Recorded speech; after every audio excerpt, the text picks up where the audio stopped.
ఉచిత బస్సు ప్రయాణంతో మహిళలకు ప్రత్యక్ష నరకం చూపిస్తోంది ఆర్టీసీ. ఒకవైపు వర్షం కుమ్మేస్తుంటే బస్సు డోర్ తీయమని అడిగిన మహిళ పట్ల డ్రైవర్ అనుచితంగా ప్రవర్తించాడు. సికింద్రాబాద్ ప్యారడైజ్ సిగ్నల్ వద్ద జరిగిన ఈ బాధాకరమైన ఘటన తోటి ప్రయాణికులను, సిగ్నల్ వద్ద ఆగిన ప్రజలను నివ్వెరపరిచింది. TG102206 నెంబర్ గల green metro RTC bus Secunderabad నుంచి కొండాపూర్ వెళ్తోంది. 10H బస్సు ప్యారడైజ్ సిగ్నల్ వద్ద ఆగింది. దీంతో అక్కడే ఉన్న ఓ యువతి బస్సు ఎక్కేందుకు డోర్ ఓపెన్ చేయమని డ్రైవర్ని అడిగింది. అయినా డ్రైవర్ మనసు కరగలేదు. ఎక్కడ పడితే అక్కడ ఎక్కేందుకు అనుమతి లేదంటూ బస్ స్టాప్లోనే ఎక్కాలంటూ అనుచితంగా వ్యవహరించాడు, అసభ్యంగా ప్రవర్తించాడు. ఇంకో బాధాకరమైన విషయం ఏంటంటే బస్సులో ఉన్న మహిళా కండక్టర్ కూడా ఆమెకు ఎలాంటి సహాయం చేయకపోవడం మరీ దారుణం. ప్రజా రవాణా అంటే కేవలం ఉచిత ప్రయాణం కల్పించడం మాత్రమే కాదు, ప్రతి ప్రయాణికుడిని గౌరవంగా, మర్యాదగా, మానవత్వంతో చూడడం కూడా అంతే ముఖ్యం.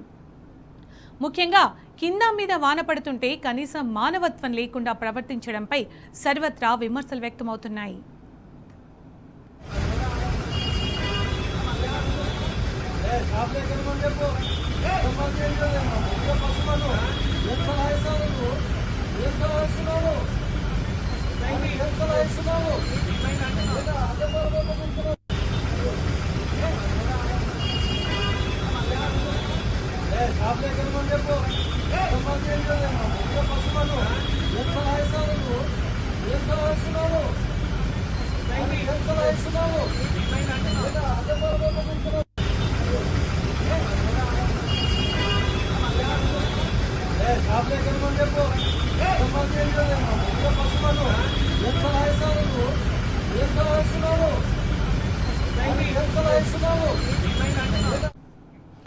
ఇదే అంశానికి సంబంధించి మరిన్ని అప్డేట్స్ మా ప్రతినిధి కిరణ్ అందిస్తారు. కిరణ్, సికింద్రాబాద్లో బస్సు ఎక్కుతుండగా మహిళ పట్ల డ్రైవర్ అనుచితంగా ప్రవర్తించిన వీడియో మనం చూస్తున్నాం.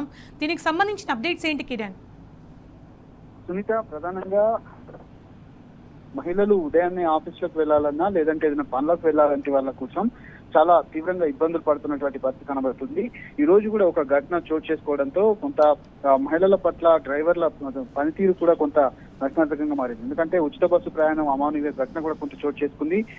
మహిళలకు ఇటు ఎక్కేటువంటి ప్రయాణికులకు తీవ్రంగా ఇబ్బందులు పడుతున్నటువంటి పరిస్థితి. ఓవైపు వర్షం కురుస్తున్నా బస్సు డోర్లు కూడా తీయకపోవడంతో బస్ స్టాప్ లోనే ఎక్కాలంటూ గ్రీన్ మెట్రోకు సంబంధించినటువంటి మెట్రో బస్సు ఏదైతే ఉందో ఆ బస్సు తలుపులు కూడా తీయకపోవడంతో ఆ మహిళ ఎక్కలేకపోయింది. అక్కడ ఉన్నటువంటి సిచ్యువేషన్ లో ఏదైతే ప్యారడైజ్ సిగ్నల్ వద్ద 10H బస్సు మహిళ ఎక్కుతున్నటువంటి పరిస్థితుల్లో ఈ అవమానం చోటు చేసుకుంది. వర్షం పడుతున్నప్పటికీ కనీసం బస్సు డోర్ తీయాలని మహిళ పట్ల అభ్యర్థించినటువంటి నేపథ్యంలో డ్రైవర్ని అభ్యర్థించినా తాను మహిళ గోసను కూడా పట్టించుకోకుండా ఆర్టీసీ బస్సు డ్రైవర్ వెళ్లిపోయినటువంటి పరిస్థితి కనబడుతుంది. ఎక్కడ పడితే అక్కడ ఎక్కేందుకు అనుమతి లేదంటూ కూడా చెప్తున్నటువంటి నేపథ్యంలో బస్ స్టాప్ లోనే ఎక్కాలంటూ అనుచితంగా తాను వ్యవహరించినట్టుగా తెలుస్తుంది. బస్సులో ఉన్నటువంటి కనీసం పట్టించుకున్నటువంటి కండక్టర్ కూడా కనీసం మానవత్వం లేకుండా ప్రవర్తిస్తున్నటువంటి ఘటనలు కాలంలో చోటు చేసుకుంటున్నాయి. ప్రధానంగా ఆర్టీసీ బస్సులు డ్రైవర్లు కావచ్చు, కండక్టర్లు కావచ్చు, కొంత వాళ్ళు కూడా ఇబ్బందులు పడుతూ ఉన్నారు. కానీ మహిళల పట్ల ఈ విధంగా ప్రవర్తించడం పట్ల కూడా సర్వత్రా విమర్శలు అయితే వ్యక్తమవుతున్నాయి. ఉచిత బస్సు ప్రయాణం అంటూ రాష్ట్ర ప్రభుత్వం గొప్పలు చెప్పుకొని కనీసం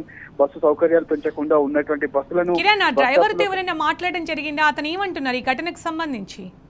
ప్రస్తుతం ఆయన అక్కడి నుంచి త్వరగానే వెళ్లిపోయినట్టుగా తెలుస్తుంది. తనతో మాట్లాడేటువంటి ప్రయత్నం చేసినప్పటికీ కూడా తాను అందుబాటులోకి రాలేదని మనకు సమాచారం అయితే అందుతున్నటువంటి నేపథ్యంలో హైదరాబాద్ లో ఇలాంటి ఘటనలు రోజువారీగా పెద్ద మొత్తంలో జరుగుతున్నాయి. కనీసం అధికారులు కూడా వీటి పట్ల కూడా కనీసం చర్యలు కూడా చేపట్టకుండా కనీసం మహిళలకు ఇచ్చేటువంటి గౌరవం కూడా కండక్టర్లు, డ్రైవర్లు ఇవ్వట్లేదనే ఆరోపణలు అయితే పెద్ద ఎత్తున వినిపిస్తున్నాయి. గొప్పలు చెప్పుకొని ఉచిత బస్సు ప్రయాణం అంటూ మహాలక్ష్మి స్కీమ్ అంటూ కూడా రాష్ట్ర ప్రభుత్వం చెప్తూ ఈ విధమైనటువంటి పనులు చేపడుతున్నా క్షేత్రస్థాయిలో ఇలాంటి ఘటనలు పునరావృతమవుతున్నప్పటికీ రాష్ట్ర ప్రభుత్వం వీటిపైన పట్టించుకున్నటువంటి పరిస్థితి మనకు కనిపిస్తుంది. ఇప్పుడు తాజాగా ప్యారడైజ్ వద్ద జరిగినటువంటి ఘటన ఇందుకు ప్రధాన కారణం.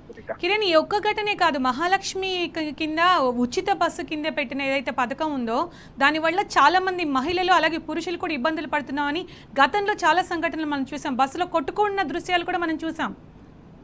ఖచ్చితంగా, ఎందుకంటే ఉన్నటువంటి మహాలక్ష్మి స్కీమ్ ద్వారా ఉన్నటువంటి 60 మందికి కేవలం బస్సులో అవకాశం ఉంటుంది ప్రయాణించడానికి. అంతకంటే ఎక్కువ మొత్తంలోనే ఉన్నటువంటి వీళ్ళంతా ఇటు పురుషులు కావచ్చు, మహిళలు కావచ్చు ఎక్కువ మొత్తంలో ఎక్కుతున్నారు. కానీ పురుష ప్రయాణికులు ఎవరైతే ఉన్నారో వృద్ధులు కూడా ఇందులో చాలా మంది ఎక్కలేకపోతున్నారు. వెనుక భాగంలో కూడా మహిళలు కూర్చోవడంతో కనీసం వృద్ధులు ఏదైతే సీనియర్ సిటిజన్స్ ఉంటారో వాళ్ళు కూడా కూర్చోలేనటువంటి పరిస్థితి. ఒకవైపు సీట్లు దొరకక మహిళలు కొట్టుకున్నటువంటి సందర్భాలు, మరోవైపు పురుషులకు సీట్లు దొరకకపోవడంతో చాలా వరకు ఇబ్బందులు పడుతున్నటువంటి సందర్భం అయితే మనకు కనిపిస్తుంది. ఇలాంటి చర్యల పట్ల ఆ రాష్ట్రంలో దాదాపు 9,000 బస్సులు ఉన్నాయి. హైదరాబాద్ లో 2,650 బస్సులు మాత్రం ప్రస్తుతం నడుస్తున్నాయి. వాటిని పెంచుతామంటూ గొప్పలు చెప్పుకున్నటువంటి రాష్ట్ర ప్రభుత్వం బస్సులు కూడా పెంచకపోవడం, బస్ స్టాపుల్లో కనీసం బస్సులు ఆపకపోవడమే ఇందుకు ప్రధాన కారణంగా మనకు కనిపిస్తుంది.